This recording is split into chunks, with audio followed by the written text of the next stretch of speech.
여러분 안녕하십니까. 광주 MBC 뉴스투데이입니다. 먼저 오늘의 주요 뉴스입니다. 어제 광주에 첫 눈이 기록된 가운데 오늘과 내일 사이에도 눈과 함께 강추위가 예보됐습니다.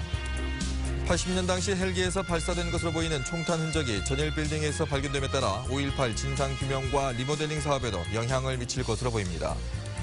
조기 대선 가능성에 맞춰 광주시가 대선 공약 발굴을 서두르고 있지만 공약의 차별성이 부족하다는 지적이 나왔습니다. 고등학교 무상급식 대상을 놓고 광주시 교육청과 시의회가 대립하고 있습니다. 어제 광주에서는 올해 들어 첫 눈이 관측됐습니다. 작년과 비교해서 18일이나 늦게 눈이 내린 건데요.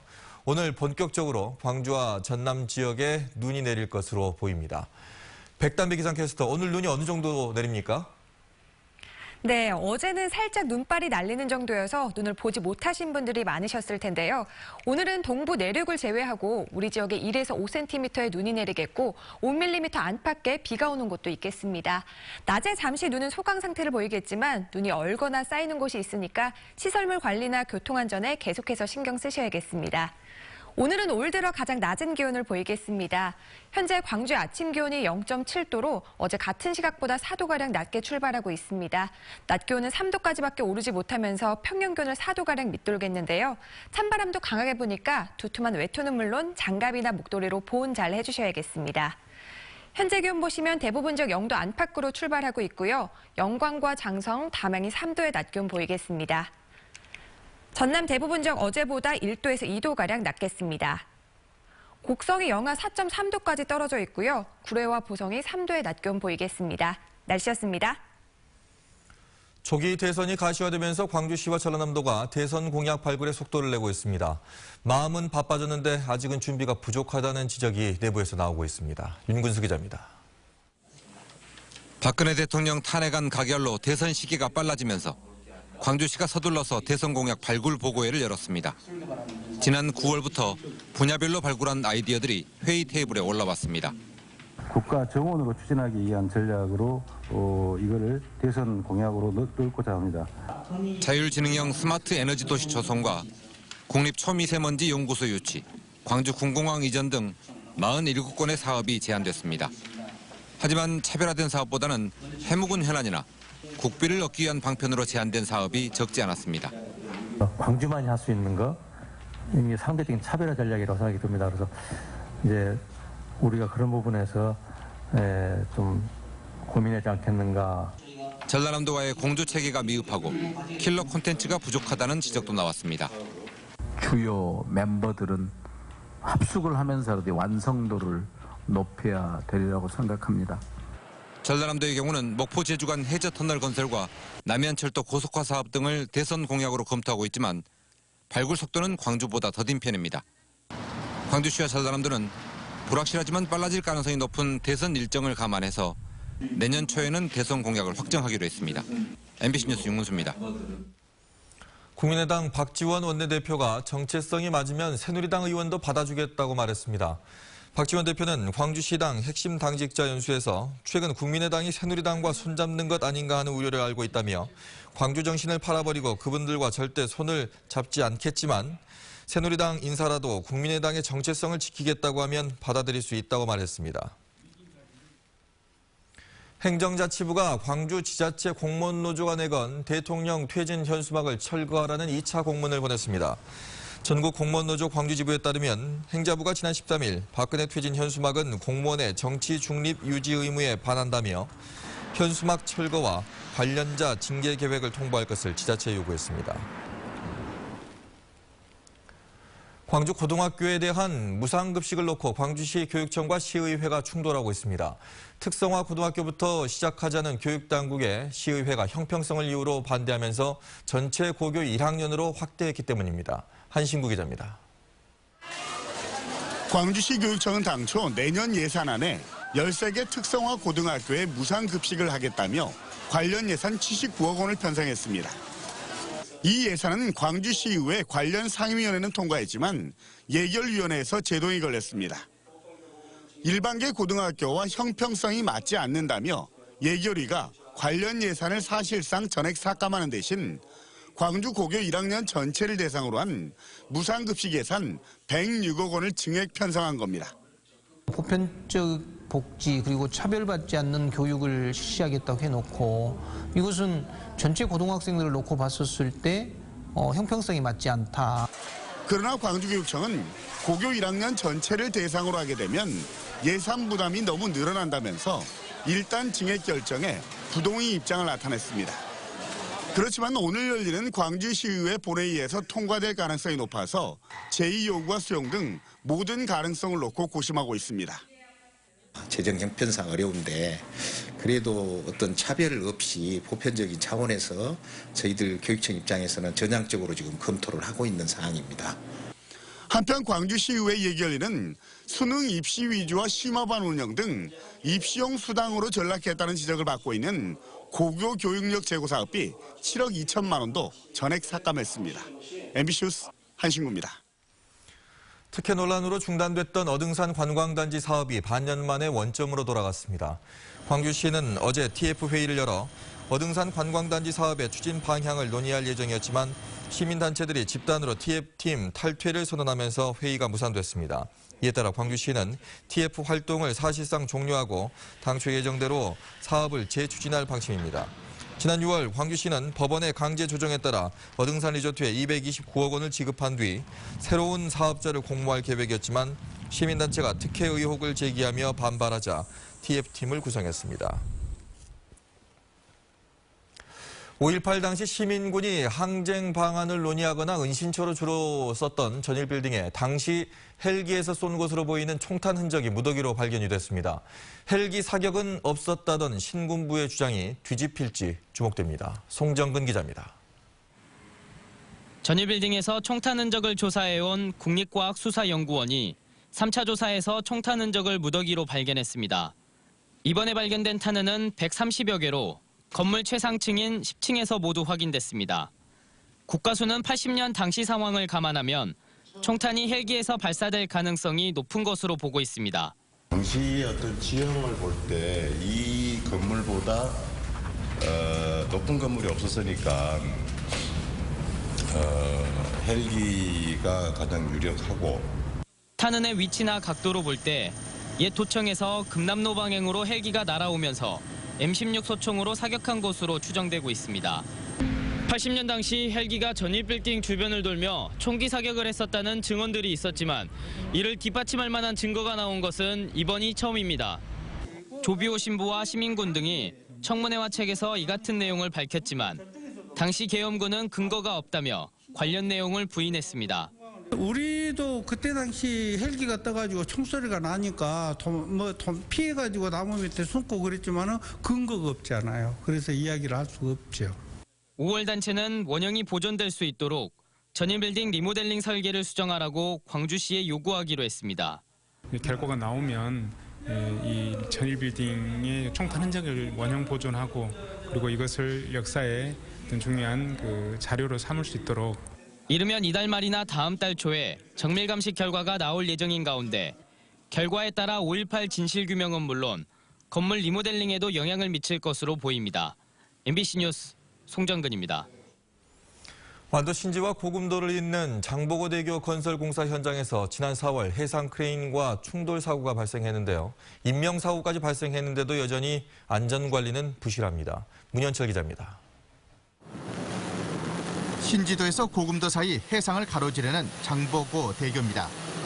지난 4월 해상 크레인이 교량 상판과 충돌한 사고로 근로자 1명이 중상을 입고 공정도 차질을 빚었습니다. 자칫 더 큰 사고로 이어질 수 있었던 인재였는데도 사고 이후 공사 현장의 안전 불감증은 개선되지 않고 있습니다. 매일 수백 대의 차량과 승객이 오가는 선착장이 코앞이지만은 안전시설이나 관리는 한눈에 봐도 엉망입니다. 추락 방지막은 골조만 세워져 있고 안전펜스나 드럼은 아예 없거나 아무렇게나 나뒹굴고 있습니다. 공사 중엔 교량 출구는 열려 있고 출입을 통제해야 할 안전요원은 배치되지 않아서 늘 안전사고 위험에 노출돼 있습니다. 그런데도 시행청이 국가기관일 경우 지자체는 지도 단속할 권한이 없어서 안전관리가 소홀해질 수 있다는 지적입니다.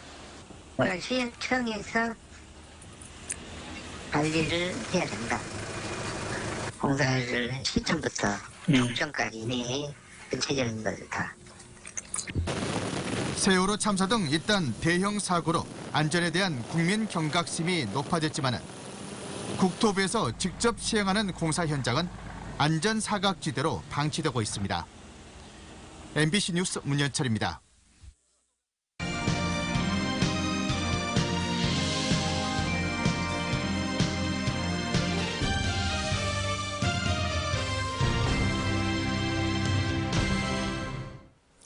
(40여 년) 전 도난당했던 송광사 오불도가 원래 소장처인 순천 송광사로 돌아왔습니다.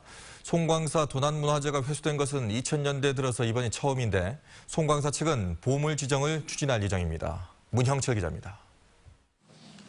5 부처의 모습을 담고 있는 송광사 오불도입니다. 1725년 조선시대 대표 화승인 의겸 스님이 그린 것으로 모두 7폭으로 구성된 53불도의 일부입니다. 지난 1970년을 전후에 도난당한 이 오불도는 미국으로 건너가 한 박물관에 소장돼 있다 이달 초 다시 한국으로 반환됐고 송광사로 옮겨졌습니다. 송광사 도난문화재가 다시 제자리를 찾은 건 2000년대 들어 이번이 처음입니다. 기증자와 또 포트랜드 박물관 이런 분들의 흔쾌한 그 마음을 내어서 다시 원래의 자리로 모셨다는 데서는 송광사 입장에서는 굉장히 큰 기쁨입니다. 사라진 오불도 2폭 가운데 한 폭은 아직까지 행방이 묘연한 상태입니다. 하지만 53불도의 원형을 확인할 수 있다는 점에서 이번 환수는 큰 의미를 갖습니다. 사찰 측은 당초 오불도가 봉안됐던 이 불조전 전체를 보물로 지정하는 방안을 추진하기로 했습니다. 송광사의 53불 사상과 화엄 사상을 알 수 있는 자료고요. 그 불조전과 53불상 그리고 53불도를 함께 보물 지정 추진할 예정입니다. 송광사 측은 오는 29일 봉안식을 가진 뒤 신축 박물관 개관에 맞춰 오불도를 일반에 공개할 예정입니다. MBC 뉴스 문형철입니다.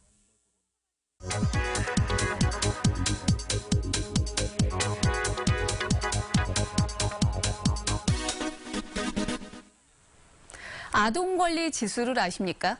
국제구호개발 NGO 굿네이버스가 생존권, 발달권 등 이렇게 4가지 영역을 평가한 겁니다.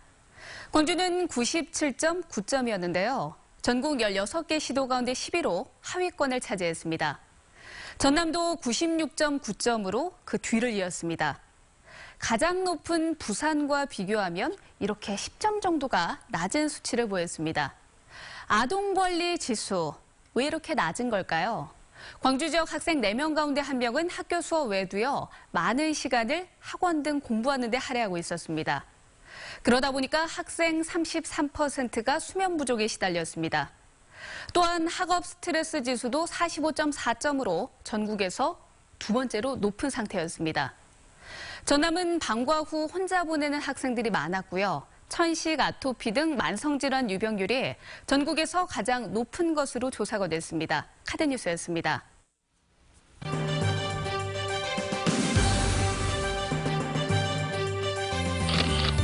광주 남구가 국민안전처 주관으로 열린 어린이 안전대상 시상식에서 대통령상을 수상했습니다. 곡성군이 아이의 강점을 살려 진로를 결정할 수 있도록 진로 적성 개별 상담회를 개최했습니다. 보성군이 대한민국 지방자치단체 이마케팅 페어 시상식에서 해양수산부문 대상을 받았습니다. 나주향교 구분 소나무 학교가 문화재청 지역문화재 활용 우수사업 시상식에서 2년 연속 우수사업으로 선정됐습니다. 오는 31일부터 시작되는 대입 정시 모집을 앞두고 정시 지원 전략 설명회가 열렸습니다. 한국대학교육협의회와 광주시 교육청이 공동 주관한 설명회에서는 수험생 학부모와 고3 교사들이 참석해 지원 가능 대학과 전략 등을 꼼꼼히 살폈습니다. 또 수험생들의 채점 결과를 토대로 지원 가능한 대학과 학과를 전망한 입시 정보 자료집도 제공했습니다.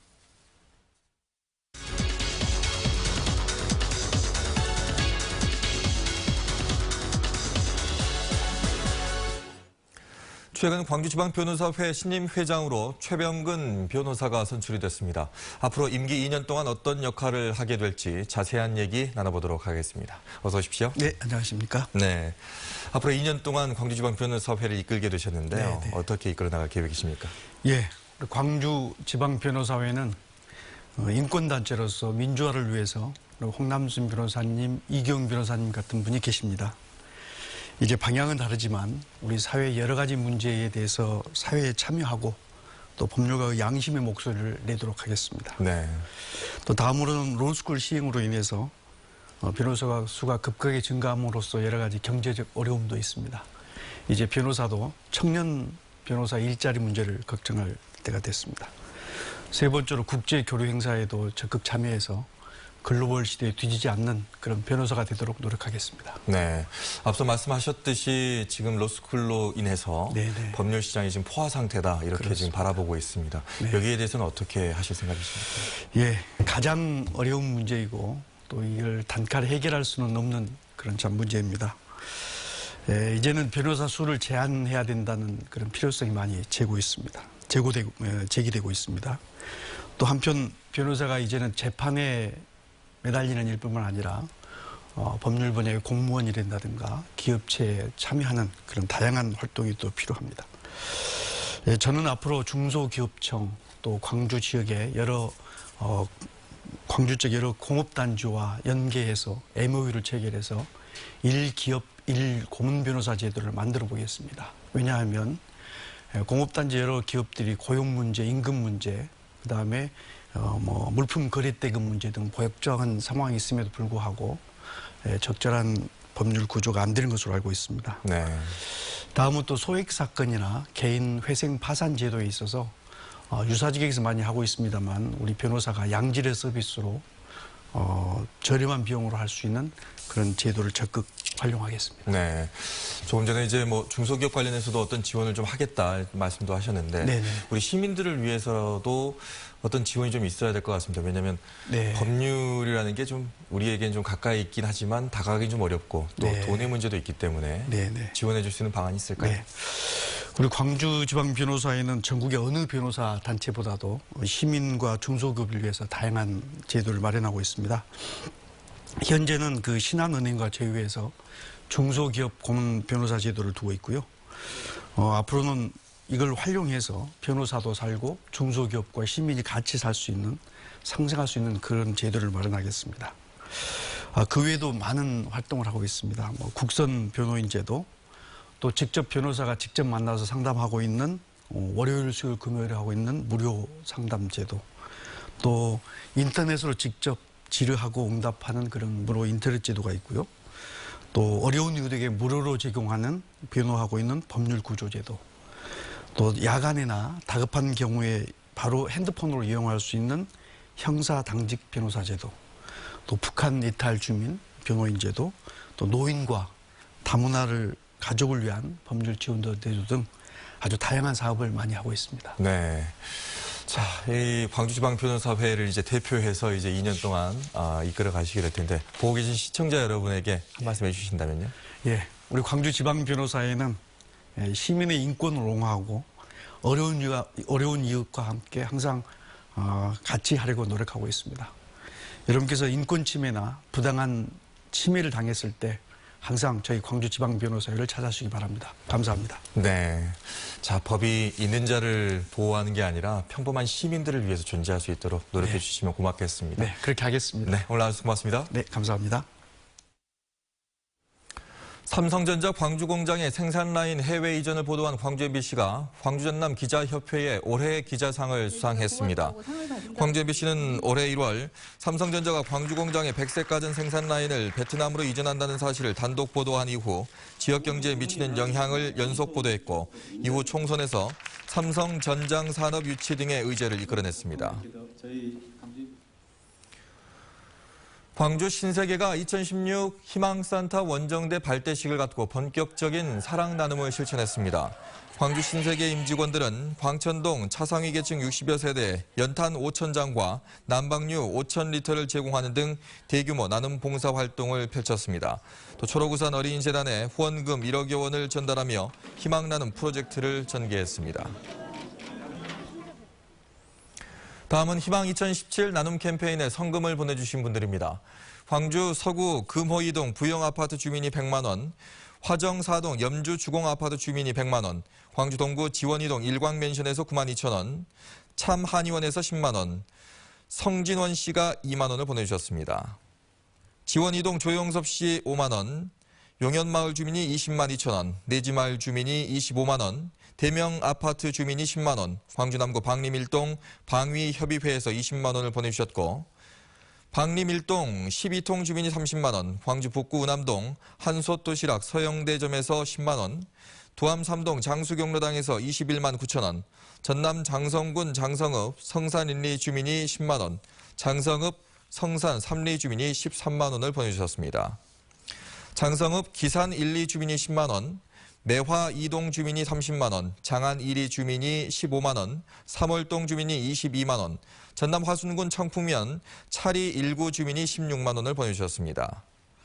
청풍면 차리 2구 주민이 60만 원, 신성리 1구 주민이 15만 원, 덕곡 2구 주민이 10만 원, 동복면 가수 3구 주민이 10만 원, 전남 나주시 반남면 상촌마을 주민이 14만 3천 원을 보내주셨습니다. 반남면 검환마을 주민이 17만 원, 도남마을 주민 11만 원, 풍동마을 주민이 21만 2천 원, 용산마을 주민이 18만 원, 석천마을 주민이 16만 6천 원을 보내주셨습니다. 성금을 보내주셔서 감사합니다. 어제 살짝 눈발이 날리는 정도여서 눈을 보지 못하신 분들 많으셨을 텐데요. 오늘은 본격 눈이 내리기 시작하겠습니다. 전남 동부 내륙을 제외하고 우리 지역 오늘 1에서 5cm의 눈이 내리겠고 5mm 안팎의 비가 내리는 곳이 있겠습니다. 눈은 낮에 잠시 소강 상태를 보이겠지만 눈이 얼거나 쌓이는 곳이 있으니까 교통안전과 시설물 관리에는 계속해서 신경 쓰셔야겠습니다. 오늘 올겨울 들어 가장 낮은 기온을 보이겠습니다. 현재 광주의 아침 기온은 0.7도로 어제보다 4도가량 낮게 출발하고 있는데요. 낮 기온이 3도까지밖에 오르지 못하면서 평년 기온을 4도가량 밑돌겠습니다. 찬바람도 강하게 부니까요. 두툼한 외투는 물론 목도리나 장갑으로 보온 잘 해주셔야겠습니다. 현재 기온 보시면 대부분 지역 0도 안팎으로 출발하고 있고요. 영광과 장성, 담양이 3도의 낮 기온 보이겠습니다. 전남 대부분 지역 어제보다 1도에서 2도가량 낮겠습니다. 곡성이 영하 4.3도를 보이고 있고요. 구례와 보성 3도의 낮 기온 예상됩니다. 대부분 해상에서 풍랑특보가 내려진 가운데 오전부터 바람이 강하게 불고 물결이 4m까지 높게 일겠습니다. 항해나 조업하는 선박들은 각별히 주의하셔야겠습니다. 내일과 모레 아침 기온이 크게 떨어지겠고요. 월요일에는 비 소식이 있습니다. 일요일부터는 추위가 점차 누그러질 것으로 예상됩니다. 날씨였습니다.